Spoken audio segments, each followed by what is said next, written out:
Mutants is not only like the only Marvel movie that's coming out in theaters this year, unless Black Widow still comes out, maybe, but it's also the last 20th Century Studios related X-Men project that we're probably ever gonna get, because more than likely moving forward, the X-Men are gonna be made by Disney and the MCU. Exciting times lie ahead. And yes, this movie is actually out. I have seen it on the big screen. I witnessed it myself. This movie actually managed to release itself in theaters. I don't know how it did it. It took a pandemic, apparently. I kind of feel bad for it. Similar to how I felt about Unhinged, if you saw that review. I kind of feel bad that the only time this movie now can come out is during a pandemic when not everyone could see it.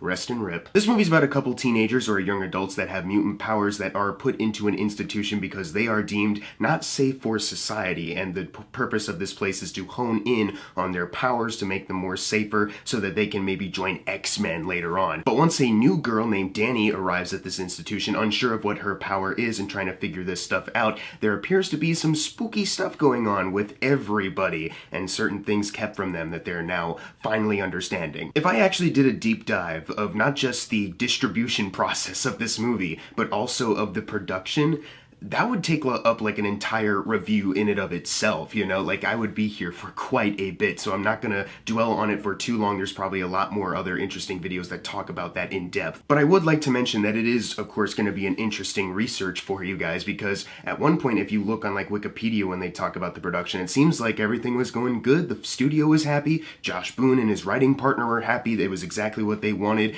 and they just needed to do some reshoots to make it just a bit scary, but that's kind of it. Test screenings were positive. It seemed as though this movie's only worry at this point was actually releasing it, because they had to reshuffle it, because they had to not compete with Deadpool 2 because they're opening up really close, but then it turns out their new release date was actually going to compete with Dark Phoenix, so they had to push it back again. Not that it mattered, because Dark Phoenix ultimately got pushed back from that release date anyways, and then that's when the Disney-Fox merger happened and it got delayed again, pulled off the schedule entirely because of COVID, and then here we are. It's been a long, bumpy road. But if you look a little more into it, there's an article on Fulcher where they kind of break down certain things about the production aspect of this, the writing, where Josh Boone and his writing partner were really passionate about their vision, which is not a bad thing, obviously. It's very good in some cases, but it seemed like any other chance the studio tried to give them notes because they weren't overall pleased with the vision. They tried to give them notes. They brought in people who wrote The Conjuring. They brought in Seth Grahame-Smith. They brought in the guys who even wrote The Fault in Our Stars, directed by Josh Boone. And it seemed like Josh Boone was either just straight up ignoring these notes, ignoring these suggestions, or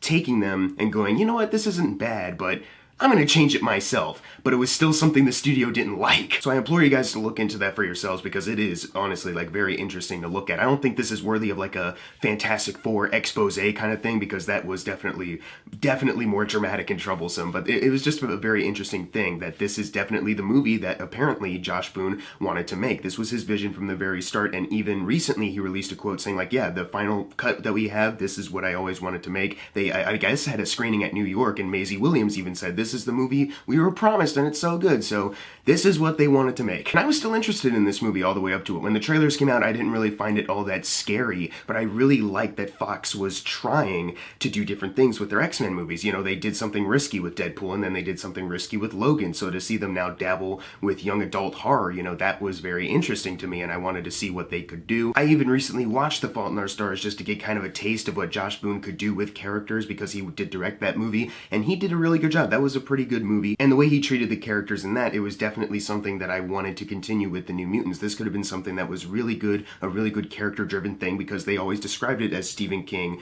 meets John Hughes, and obviously if you're going to compare it to John Hughes, who did excellent works with his characters back in the day, you really have to deliver on that. And this is also coming at just the right time for me as well, because I recently have gotten a lot more excited for superhero projects, most specifically The Suicide Squad by James Gunn. He's done a great job in the past with Guardians of the Galaxy, taking characters that no one's really that familiar with, that no one really cares about, and making them relevant and fresh and awesome. And I'm hoping he does the same thing with the Suicide Squad. They look great. I'm really excited to see that, and I wanted that same kind of feeling when I saw the New Mutants, just seeing these characters I was not really all that familiar with, but seeing them redefined in this movie in a way that I could get behind and I could grow to be a fan of. So I went into the theater actually interested to see this movie. I was hoping for the best for it, despite all the delays, despite all the rumors about it. I was hoping for something great. I went in completely cold. I didn't know any kind of reactions. The critics did not get to see it early, so I was just really hoping for something good. And if there are any studios out there that are looking for projects for James Gunn to rewrite because of what he's doing on Suicide Squad,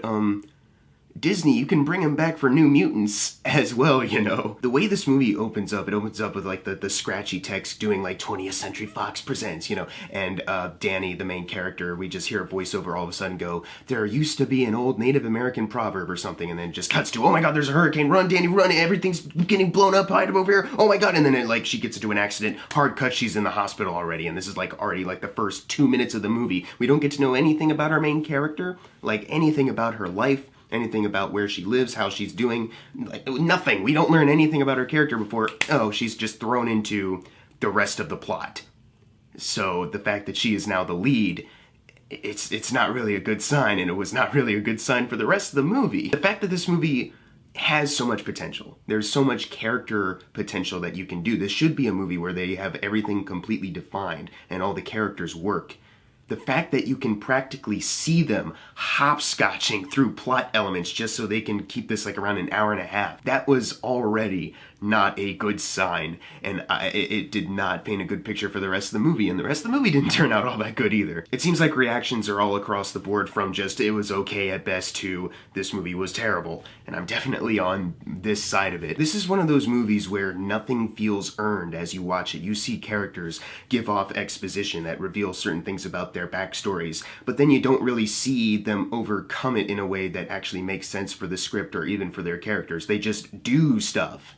And you're supposed to be excited, you're supposed to be entertained by the stuff that's happening now, but you're kind of not. And when you give your main cast weak material to work off of, that's not a good starting off point for them. You know, that they're all great, admittedly. They definitely could have pulled this off very well, but you can tell they're just kind of limited by what they could do. It's like, if I could create an analogy, it's like they're in the middle of like a marathon, but you start them off in a place they're unfamiliar with, and you don't tell them where they're supposed to go exactly, but you tell them where they're eventually supposed to end up. So at that point, you're just like, okay, I don't know, I hope this is the right way we're going about this. For example, like Charlie Heaton, who is a good actor, you know, he's good on Stranger Things, he has a backstory that is kind of traumatic, and you gotta expect he's carrying a lot. But as the movie progresses, it doesn't seem like he actually overcomes this trauma of his. It doesn't seem like he actually has an arc other than he mentioned his backstory, and that's kind of it. He's kind of good now.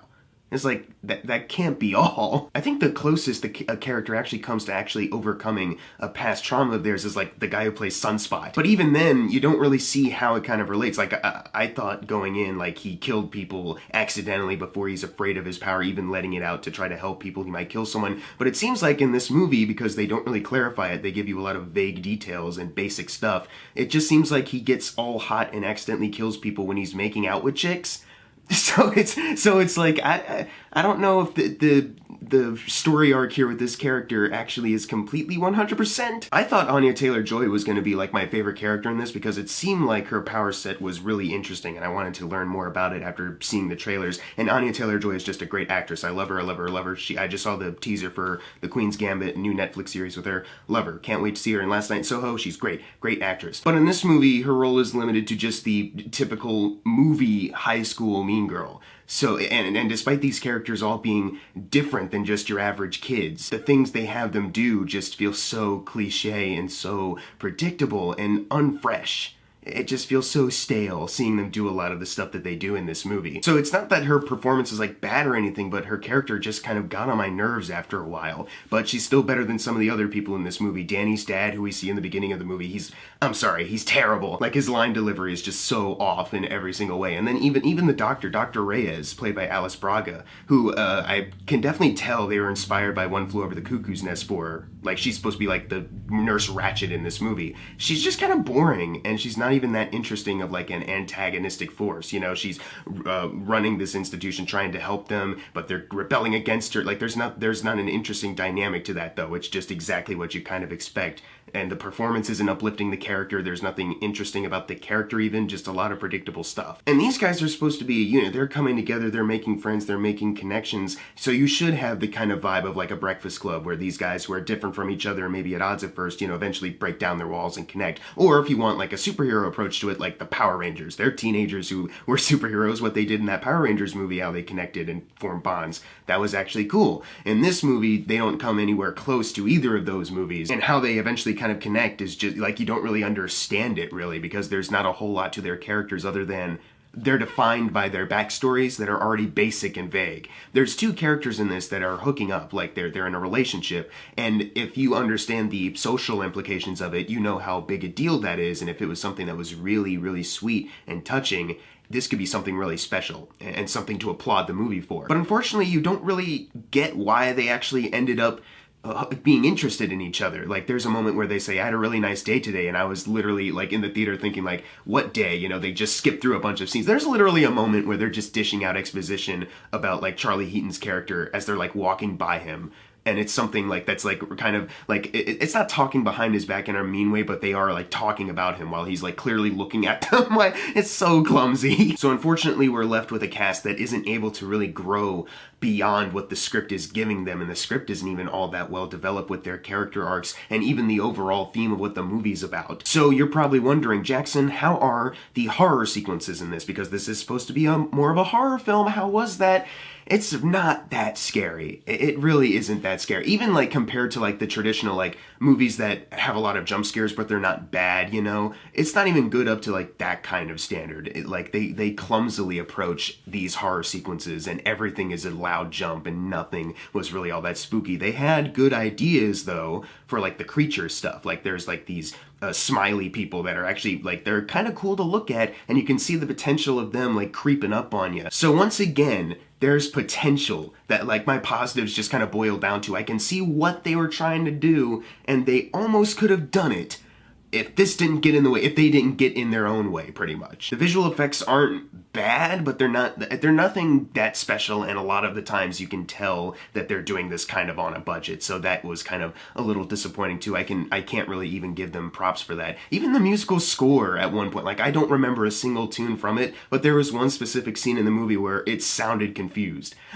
like it kind of like, I can't even really properly describe it, but I was in the movie just thinking like, wait, do they even know what they're supposed to do with the score? It sounded like the score was just going like, wait, should I keep playing or should I change it? I don't know, here it is. By the end of the movie, you're supposed to be excited for the potential of these characters, the franchise, the trilogy potential, because they always said this is supposed to be a trilogy, the potential of what this trilogy could look like. And unfortunately, by the end of it, I was just completely emotionally distant from these characters still. And I did not really care for them all that much. I wanted to see more of them. I want to see a better movie with them. I wanted to have more time fleshing these guys out, and not in a way that's cliche and predictable, because literally there's supposed to be a mystery throughout the movie, but the way they set it up, they just give it away. It's like, why are you doing it like that? This could have been an interesting kind of mystery thing to keep people kind of guessing. Maybe, but instead they were just like, no, this is what's going on. No need to ponder. I'm gonna give the New Mutants a D. This movie really let me down, and I was really still excited. I was really rooting for this movie. I really did want it to be good. I wanted it to be just a hidden gem. Like, hey, you guys kept delaying this movie, but you had something really special here. I wanted to come out saying that, but unfortunately, it didn't really end up working. I know they never got around to doing the reshoots, but apparently it was just to make them the movie scarier and not really working on any other character stuff, as far as I know, so that can only go so many ways as far as the overall film. There is a quote in that Vulture article where an executive was like, we could toss this entire movie out and we wouldn't really lose a whole lot of money on it. And I'm not saying they needed to throw the entire movie out, but it definitely needed a lot more attention than just clearly what was given to it. It seemed like it was given attention to people that thought they understood the vision, but didn't. They kind of got in their own ways and thought, no, this is, we can't change it at all. This is how it's going to be, even if it didn't turn out to be the best product. If you've seen the New Mutants, leave in the comments below what you thought of it. And as always, thank you guys for watching. Make sure to subscribe. I'm Jackson Fulcher. See you guys next time.